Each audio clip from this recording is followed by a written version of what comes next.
Help.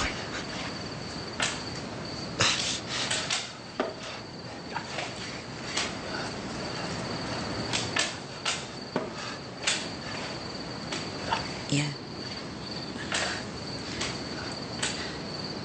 Dad, here's a...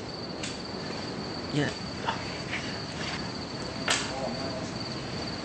Yeah, try to take some.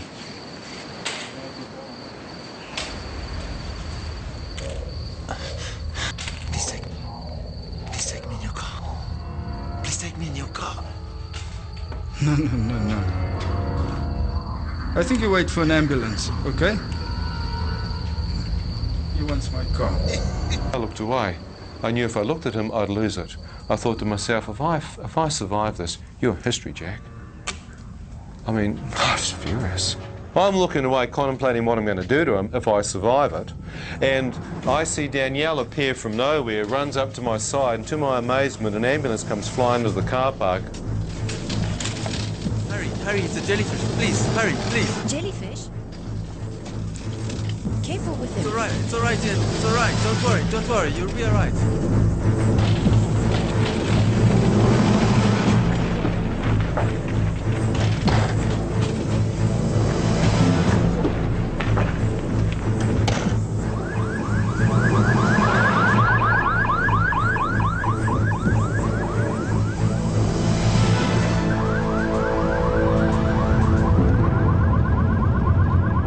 As we race towards the hospital, I start to see on the inside of the ambulance what appears to be a small boy with white hair. I see sections of some kid's life with snow white hair. I then realize as I'm looking at it that this is me. This is sections of my own personal life. I thought, am I that close? With my mind, I did a mental check, you know what I mean? Of my own vital signs. My mind told me I am very close to death. As I'm lying there, I think, well, I could be that close to death. I may not make it. Well, I'm lying there having no idea what to do next, and I see appear before me a clear vision of my mother. She looked straight up into my eyes. She said these words. She said, Ian, no matter what you've done in your life, son, no matter how far from God you may be, if you'll but call out to God from your heart, God will hear you and God will forgive you, son. I thought, well, if there is a God, which one? I'd seen thousands. I'd travelled through Kandy, Sri Lanka, been through Borobudur. I'd been to so many different places. And I'm lying there thinking, okay, God, if you're real, show yourself. I used to say, unless I see God, I won't believe. Well, I lay there, I'm going, show yourself, and I'll pray. No face appeared. My mother kept saying, pray from your heart. God, if you're real, if this is real, help me to pray. Help me to pray the only prayer I've ever learned. Help me to remember the Lord's Prayer.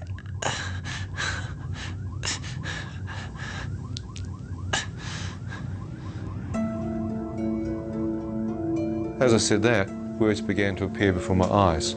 Forgive us our trespasses and sins. I thought, how on earth could God forgive me? I mean, it's too late. I've done too many things wrong.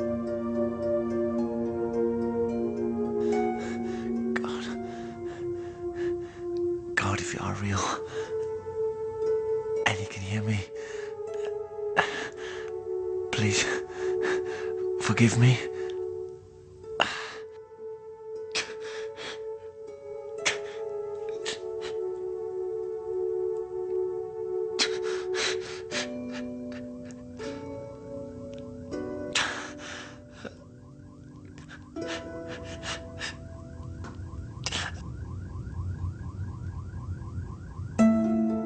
More words appeared. Forgive those who have trespassed and sinned against you. I thought that means forgive other people. I can do that. I'm not a vindictive person by nature. God, I can forgive anyone. No matter what people have done to me, I forgive those that have sinned against me. As I said that, the face of the Indian taxi driver appeared in front of me. I thought, what on earth is this man doing here? The voice said, will you forgive this man for pushing you out of his taxi tonight and leaving you for dead on the side of the road? I thought, no, you must be joking. Not forgiving him. I mean, I was furious with that guy. And the next minute, the Chinese guy's face appeared in front of me. I thought, what on earth is he doing here? And the voice said, will you forgive this man for not taking you in his car tonight and leaving you to die in the hotel? I thought, no. As I saw both of these men's faces, I thought, what on earth's going on? This isn't just some mumbo-jumbo prayer. I could actually be talking to someone who could be God. This voice is actually personalising this prayer to me.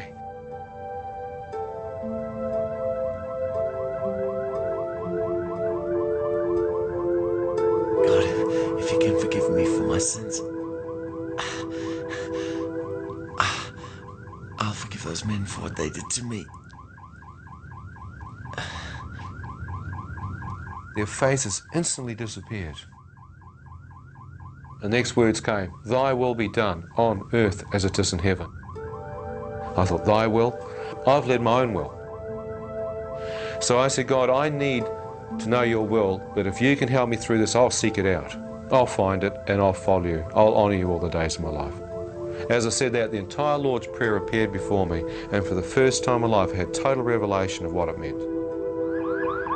Thy kingdom come, thy will be done. And as I lay there, I felt an amazing peace settle upon me. I knew somehow, deep in my heart, that prayer had changed from something that I did like repetitious stand up, sit down and kneel type thing through the liturgy. It had changed dramatically, and that I'd actually prayed for my inner man.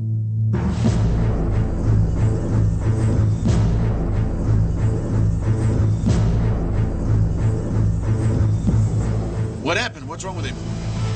Stone. Jellyfish. Jellyfish? Sir, can you hear me? Orderly, get the antitoxins ready. Sir, can you hear me? Get the antitoxins ready.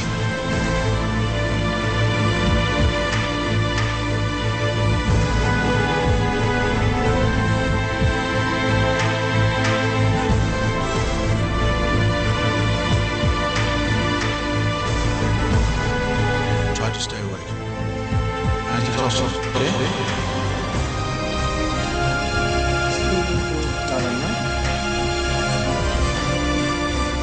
Doctor, I can't find a vein. Slap his hand.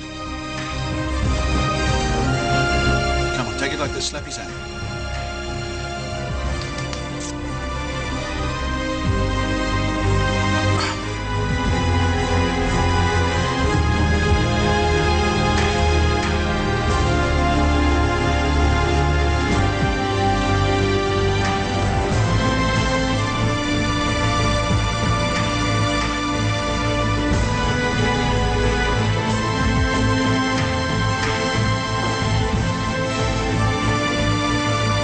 That's all we can do for you right now.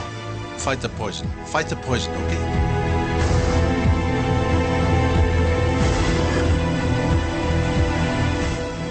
And I could feel myself going. It was really scary. You could hear everything.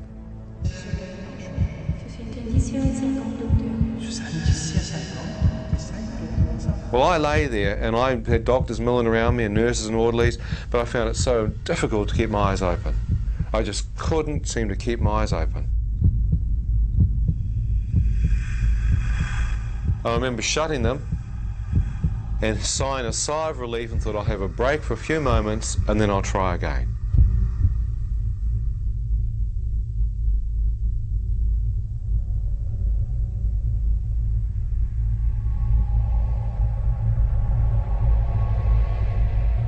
As I did that, I felt a sensation like a release. The battle to stay alive had finished.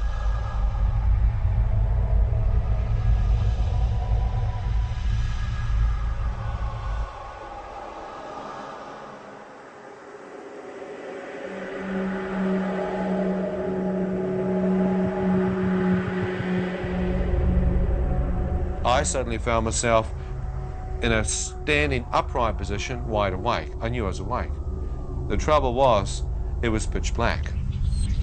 And my first thought was, why on earth did those doctors can't turn the lights out in here? What kind of hospital is this? As I stood there wondering how long I've been asleep for and why the lights are out. I thought, well, don't freak out. Let your eyes accustom to the dark. Maybe you've woken up too quick. So I kept looking, thinking my pupils are dilated. No light. Couldn't see a thing. It was pitch black, like a dark room. So, well, okay. There must be some light in here somewhere. So I turned around 360 degrees, checking out to see if there's some light. Couldn't see a thing. As I went out to my right, I couldn't find the wall. I thought, that's weird. Have they moved me? So I started moving back to the left, groping around looking for my bed. Couldn't find it. I thought, great, you idiot, now you've lost your bed. How on earth did you do that? So as I'm groping around physically trying to find my bed, the next thought that comes into my mind is that it's so dark in here, you can't seem to see your hand in front of your face. So I brought my hand up to where my face should be, and it seemed to pass straight through, as if there was no physical form there. I thought, that's impossible. You can't miss your head. I went for my physical body, absolutely nothing. I thought, what the heck's going on? It's like I'm out of my physical form. It's like I'm transparent, yet I have the sensation of being a total human being standing there. Ian, who I am, appears to be standing here. What's happened? And as I stood there, I began to sense something out to my right looking at me. In front of me, I felt like invisible eyes of something or someone checking me out. The darkness had an evil presence, a cold, encroaching evil pervading the atmosphere.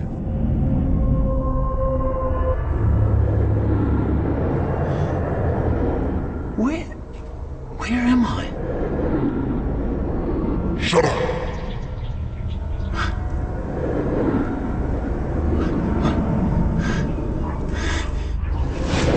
You deserve to be here. What? Deserve to be where? Hell. Now shut up.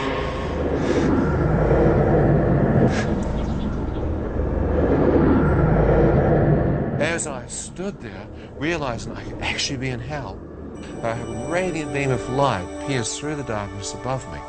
As this light touched my face, I felt an awesome presence go through me, and my entire body seemed to lift off the ground and be translated up into this light and radiance. As I'm being drawn up into it, I can see that it's coming from a circular-shaped opening far above me. I feel like a speck of dust being drawn towards this light. As I'm being drawn up towards it, I thought, is this real? I looked back over my shoulder, and far beneath me, I could see the darkness. Still not understanding what this light was, I began to move up to the opening, enter it. As I was drawn into the opening, I could now see that it was a tunnel. As I looked along the length of it, I could see the source of the radiance. My first thought is the center of the universe. Look at the light. Look at the power coming from there. As I'm being moved towards it, I watch as a wave of radiance comes up. As this wave of light comes off the source, it touches me, and I feel warmth, comfort. All that kind of fear and darkness just seems to go out of me, and I feel a living light flow through me. Shafts of radiance came out from the central core. It was like a white fire. Phenomenal radiance in the central core. From that, I watched this brilliant light piercing out, and I thought even the stars in the universe, even the constellations must find their energy source from this focal point. What is that light? Is there someone in there surrounded by this radiance? As I questioned that in my own mind, a voice spoke to me from the center of the light. The moment I hear his voice, I recognize it to be the same voice that spoke to me in the ambulance, telling me the Lord's Prayer and whether I'd forgive. And he said, "Ian, do you wish to return? If you wish to return, you must see in a new light." Words appeared in front of my eyes. God is light, and in him there is no darkness at all. I thought, God is light. Could that possibly be God? And in him there's no darkness at all. I've just come from darkness. Whoever this being is, he is completely separate from darkness. I see no shadow. I see no evil, only pure white radiance. And he knows my name. Could it possibly be God that I'm standing in the presence of, talking to? I thought if it is, he must be able to see my spirit absolutely naked. He must see everything. I began to pull back. As I began to pull back towards the darkness of the tunnel, I watched a wave of radiance come off him. I expected it to touch me and literally catapult me back into the pit. But as this wave of light emanated forth off him, it moved through me, and all I got was love. The love was causing me to literally blubber. I was actually just bawling my eyes out. And I could feel an acceptance coming. I said, God, you can't love me. I've cursed you. More love. I said, I've committed all kinds of sins. I've slept around, I've taken drugs. More. As the love kept coming, I then literally divulged what I knew to be the most debauched things in my life. As the light began to open up, I became aware that standing in the center, I began to make out a man's bare feet. Around his ankles were dazzling white robes, garments. Not garments of cloth, but garments of light. As I looked out and saw that, I began to lift my face up to see the chest of the man, and his arms are outstretched with dazzling white robes, as if to welcome me. As I looked, I knew that I was looking upon God. Such... You're just awestruck. You can't be prepared. You have no way you can be prepared to see this. I stood in absolute amazement. And as I looked towards his hair was white radiance. Out of his face appeared to be light billowing forth, literally permeating out of his entire face. You couldn't see the features of his face because the light was 7 to 10 times brighter than all the light I'd seen, and it was literally emanating forth from his face. I began walking closer towards him,